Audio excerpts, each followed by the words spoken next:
Bonjour, ici Aurélien. Dans cette vidéo, je voudrais tordre le cou à 3 idées reçues sur le web marketing. Oui, vous avez bien entendu, 3 idées qui sont totalement fausses et auxquelles croient beaucoup de personnes. La première idée, c'est le fait de penser que les pages de vente texte, les pages de vente longues, c'est fini, ça ne marche plus. Ça, c'est totalement faux et je vois toujours et encore des gens qui font cette erreur de penser que ça ne fonctionne pas. Ça fonctionne très très bien. Moi, je fais beaucoup de promotions avec des pages de vente texte et je peux vous dire que c'est très simple. Je fais des taux de conversion qui vont entre 1 et plus de 15% sur mes pages de vente texte. C'est-à-dire que vous arrivez, vous avez une page de vente texte en fait qui vous explique voilà, enfin, je ne vais pas vous faire un cours sur les pages de vente. Moi, c'est un sujet qui me passionne, mais ce n'est pas forcément le cas ici. Juste pour vous dire que ça fonctionne très très bien. Les longues pages de vente, ça convertit très bien. Alors, c'est sûr que pour la majorité des produits, pour la majorité des promotions, une page de vente texte, ça va convertir entre, on va dire, entre 1 et 5%. Ce qui veut dire qu'il y a entre 95% et 99% des gens qui visitent la page qui ne vont pas acheter le produit. Vous allez me dire, oui, mais bon, ça ne fonctionne pas très bien. Non, parce que c'est tout à fait normal. Sur Internet, si vous avez un site de e-commerce, si vous avez une vidéo de vente, quel que soit le processus de conversion, vous allez de toute façon convertir une minorité de personnes. Et de toute façon, quand vous avez une liste, moi je travaille essentiellement, enfin je travaille même surtout, voilà, essentiellement avec des listes email, vous allez de toute façon à terme convertir au maximum 10 à 15% des gens sur votre liste en clients et c'est déjà très bien. Donc c'est évident qu'à chaque fois que vous faites une promo, vous allez convertir voilà, 20-25%, etc. Mais moi, ça m'est arrivé sur des promotions, sur des listes clients, c'est-à-dire des gens qui m'ont déjà acheté quelque chose.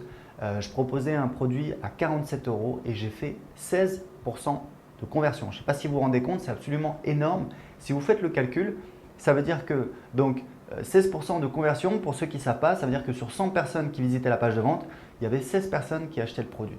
Si vous faites le calcul, ça veut dire que pour chaque personne qui cliquait dans l'email que j'envoyais à ma liste qui arrivait sur la page de vente, ça veut dire que je faisais 7 € de vente par personne qui visitait la page de vente. Donc c'est absolument énorme. Il faut savoir qu'en général, moi quand je fais des promotions, si c'est sur les listes clients, les listes non clients, je vais tourner à 1 €, 1,50 € de valeur par personne qui visite la page de vente. Donc 7 € c'est énorme, c'est très très bien. C'est parce que voilà, c'était une offre flash, c'était sur des listes clients. Et c'est une offre qui a très très bien marché. J'étais très agréablement surpris. Donc voilà, c'est pour vous dire que les pages de vente texte, ça fonctionne très très bien. La deuxième erreur que font beaucoup de personnes, c'est de penser que la vidéo c'est le top. La vidéo, ça convertit mieux que les pages texte. Bon, déjà, il faut savoir que la vidéo, c'est quelque chose qui n'est pas facile à maîtriser. Ça prend du temps. Il faut de l'équipement, il faut avoir les ressources, il faut avoir où installer un petit studio, il faut savoir comment, il faut être à l'aise à la caméra pour parler face à la caméra, il faut savoir structurer son message, parce que ce n'est pas le tout d'être face à la caméra, il faut savoir quoi dire. Donc voilà, la vidéo c'est difficile à maîtriser et la vidéo ne convertit pas toujours mieux que le texte. On va prendre un exemple très simple, il y a une boîte aux États-Unis qui s'appelle Mindvalley, enfin je dis aux États-Unis en fait maintenant, c'est des Américains et maintenant ils sont installés en Malaisie à Kuala Lumpur. C'est une boîte qui fait, je pense en 2013, ils sont à 20 millions de dollars de chiffre d'affaires. Et c'est une boîte qui fait beaucoup d'acquisitions de trafic et qui a énormément d'offres. C'est vraiment une société que surveillent beaucoup de personnes. La majorité de leurs pages de vente sont des pages de vente au format texte. Et croyez-moi qu'ils achètent beaucoup de trafic et que donc ils se doivent de le rentabiliser. Ces gens qui optimisent énormément, ça veut dire qu'ils font toujours des tests.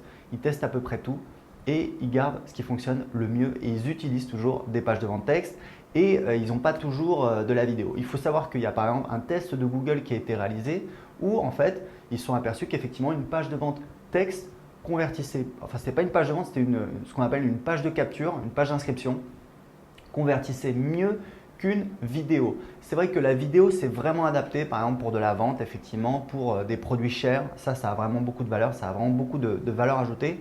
Mais pour des produits pas chers, les pages de vente texte ça fonctionne très très bien comme on l'a vu. Et en fait de manière plus générale, pour une décision qui demande, enfin pour une décision qui n'est pas très importante, qui ne demande pas une implication très forte, comme par exemple l'inscription à une newsletter ou l'inscription à un service, très souvent le texte convertit mieux que la vidéo. Pourquoi? Parce qu'on a en fait la personne va prendre sa décision en 1, 2, 3, 4, 5 secondes maximum. Et le problème, c'est que une vidéo, ça va prendre 1 minute 30, 2 minutes, 3 minutes et c'est beaucoup trop long. Ça veut dire que si vous le faites, si vous publiez des vidéos sur YouTube, vous allez voir qu'en fait, vous avez l'attention qui baisse comme ça très vite au début et puis qui diminue, qui diminue, qui diminue. Ça veut dire que petit à petit, il y a de moins en moins de personnes qui regardent la vidéo. Donc, s'il faut avoir vu votre vidéo en entier pour avoir compris votre message et pour être motivé pour s'inscrire, le problème, c'est qu'il y a beaucoup de gens qui ne vont pas jusqu'au bout et donc qui ne vont pas le faire. Donc, par exemple, sur les pages de capture, ce qu'on appelle également les squeeze pages, la version texte performe souvent mieux que la version vidéo. Donc voilà, ce n'est pas la peine de vous dire je vais faire de la vidéo à tout prix, etc. Parce que voilà, comme je vous ai dit, c'est un investissement, ça demande du temps, il faut se former, il faut du matériel, il faut pouvoir avoir un endroit où on va tourner, ce n'est pas évident. Donc voilà, la vidéo ne convertit pas toujours mieux que le texte. Mais la vidéo, c'est vraiment utile par exemple quand on veut vendre des produits chers, des produits à 1 000 € et plus, ça a beaucoup de valeur. Pour créer une relation, pour faire des vidéos de contenu comme je le fais, l'avantage c'est que c'est beaucoup plus rapide puisque vous voyez là, ce que je fais c'est que je vais tourner 3 vidéos pour mes 3 blogs qui sont sur des thématiques différentes. Ça va me prendre à peu près une demi-heure et après je vais les envoyer à mon équipe et ils vont les éditer, ils vont les mettre sur YouTube, ils vont créer des articles, etc., etc. Donc ça me permet de produire du contenu rapidement et facilement. Et ça vous permet également justement de produire également des pages de vente rapidement. Parce que c'est vrai qu'écrire une page de vente, ça prend beaucoup de temps. Moi aujourd'hui, je fais beaucoup de pages de vente parce que je vends pas mal de produits qui ne sont pas très chers. Donc une page de vente, ça convertit bien. Parce que j'ai un membre de mon équipe qui m'aide à écrire les pages de vente. En fait, c'est lui qui les écrit et moi, je le coach, je lui donne des directions, etc. Donc, ça me permet d'aller beaucoup plus vite puisque ce n'est pas moi qui écris les pages de vente. Et donc, l'avantage de faire des vidéos de vente, parce que j'ai fait des vidéos de vente également et ça convertit bien, ça convertit à 1,5%, ce qui est pas mal pour un produit à 100 €. Donc ça convertit bien, ça permet de le faire beaucoup plus rapidement et je pense que dans un futur proche, je vais certainement revenir à des vidéos de vente. Voilà, donc c'était pour chasser un petit peu cette idée préconçue que la vidéo ça convertit forcément mieux que le texte. On a vu que ce n'était pas toujours le cas. La troisième idée que je voulais partager avec vous, c'est que dans la vente de produits d'information, on entend souvent un petit peu l'idée, il y a une idée comme ça, un espèce de serpent de mer qui revient tout le temps, c'est qu'il faut vendre des produits chers. En fait, on gagne plus en vendant des produits chers. Alors ça, ce n'est pas toujours vrai. C'est vrai parfois, c'est vrai dans certains cas, ça vaut le coup d'être testé. Mais moi, je l'ai testé et ce n'est pas toujours vrai. Dans certaines situations, ce n'est pas vrai. Il faut savoir que quand vous vendez un produit, effectivement, trouver le prix, c'est une véritable épine. Ce n'est pas facile. Est-ce qu'on doit se positionner plutôt sur un produit cher, plutôt sur un produit pas cher? Le truc, c'est que en fait, il y a ce qu'on appelle l'élasticité du prix. C'est-à-dire que plus le prix augmente, et plus le nombre de ventes diminue. C'est valable à peu près pour tout. Si vous allez, c'est valable surtout pour les produits de masse, les produits de grande consommation, les produits que les gens connaissent bien, les produits que les gens peuvent comparer. Si vous prenez par exemple dans un supermarché, si vous avez le produit, le paquet de pâtes pas cher, ils vont en vendre plus, mais comme c'est moins cher, voilà, ça va s'équilibrer alors que le paquet de pâtes plus cher, ils vont en vendre moins. Donc en fait, le jeu, c'est de trouver le bon rapport entre le prix qui va permettre de vendre un maximum. Donc en fait, ce qu'on fait, moi j'ai déjà fait des tests quand j'ai fait des promotions où je testais en fait la même offre mais avec 2 prix différents. Et c'est hyper intéressant parce qu'on voit véritablement, ce qu'on fait c'est qu'on calcule en fait la valeur par visiteur sur la page de vente et on voit véritablement combien on gagne et combien on perd quand on n'a pas forcément le bon prix. Donc c'est vrai que moi j'ai fait une promotion pour un produit sur le web marketing, je me suis rendu compte que je gagnais plus en le vendant à 47 € qu'à 27 €. Inversement, j'ai vendu une méthode sur comment apprendre l'anglais, parce que j'ai aussi un site sur comment apprendre l'anglais, je gagnais plus d'argent à 67 € qu'à 97 € et qu'à 147 €. Donc vous voyez, c'est intéressant. Après, il y a des histoires de positionnement à long terme. On ne veut pas que ses clients s'habituent à avoir des prix pas chers. Voilà, donc il y a une espèce d'arbitrage à faire.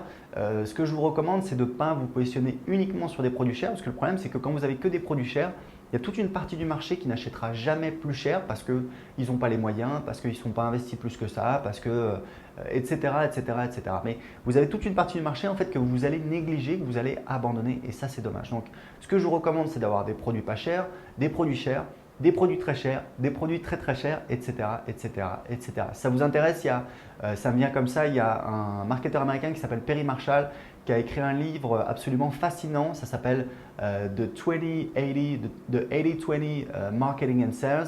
c'est en fait un livre sur la règle du 80-20, du 20-80, qui dit que 20% des efforts permettent d'obtenir 80% des résultats, mais adaptés au marketing et à la vente. Et c'est hyper intéressant parce qu'en fait, il vous explique que quand vous avez 100 personnes qui vous ont acheté un produit, potentiellement, vous avez 20% de ces personnes qui pourraient vous acheter un produit 4 fois plus cher et c'est toujours valable, etc., etc. Donc, parmi ces personnes-là, vous avez 20% qui pourraient vous acheter encore un produit 4 fois plus cher, etc., etc. Donc, c'est ça qui vous montre véritablement pour avoir un business optimisé, vous devez avoir une gamme de produits. Vous avez des produits pas chers, vous allez en vendre plein. Vous avez des produits plus cher, vous allez en vendre moins. Et après, vous avez voilà, des produits très chers comme des masterminds, des séminaires, des ateliers, ce qu'on appelle également workshop, du coaching, du done for you, c'est-à-dire on le fait pour vous, etc. etc. Donc voilà, j'espère que tout ça, ça va vous donner des éléments de réflexion pour votre business. Si vous avez des commentaires, des questions, posez-les en dessous de cette vidéo. En attendant, je vous dis à très bientôt pour plus de conseils en vidéo. Ciao!